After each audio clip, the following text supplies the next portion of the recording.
Kejati tahan koruptor pembangunan rumah khusus Maluku 4.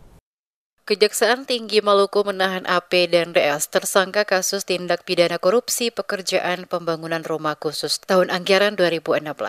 AP merupakan ASN pada Balai Pelaksana Penyediaan Perumahan Provinsi Maluku, sedangkan DS selaku kontraktor PT Polawas Raya. Kedua tersangka ditahan di Rutan Kelas 2A Ambon pada Senin 26 Agustus malam. Pembangunan rumah khusus tersebut dikerjakan oleh Satuan Kerja Non-Vertikal Penyediaan Perumahan Provinsi Maluku. SNVT sudah berganti nama menjadi Balai Pelaksana Penyediaan Perumahan. Aspidsus Kejati Maluku Triyono Rahyudi mengatakan, sebelum ditahan, keduanya diperiksa oleh penyidik Pitsus sejak pukul 10 waktu Indonesia Timur. Awalnya AP dan DS diperiksa sebagai saksi, namun ditingkatkan menjadi tersangka berdasarkan kecukupan alat bukti dan surat penetapan tersangka. Triyono menjelaskan pekerjaan pembangunan rumah khusus yang dikerjakan oleh PT Polawas Raya dengan nilai kontrak sebesar 6.180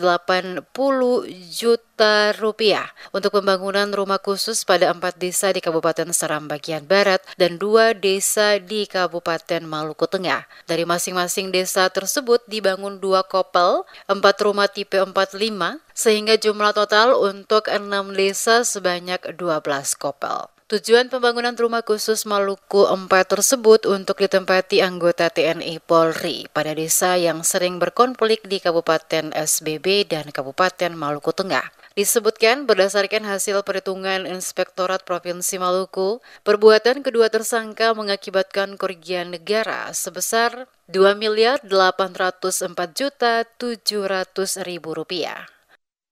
Kalau kita ketahui ternyata dalam hasil penyidikan kami setelah mengumpulkan alat bukti ya berdasarkan pasal 184 KUHP dinyatakan bahwa ternyata yang benar terjadi delik ya, kami menemukan suatu peristiwa pidana yang mana ternyata progres yang belum 100% namun keuangan telah dijaga 100%.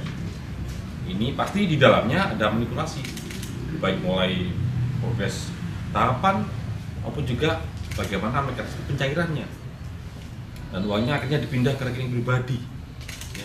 Ini juga sepengetahuan PPK dan berpindah kepada rekening pribadi tersangka. Dan ini digunakan secara serampangan, sudah mengabaikan ketentuan dalam Perpres barang dan jasa.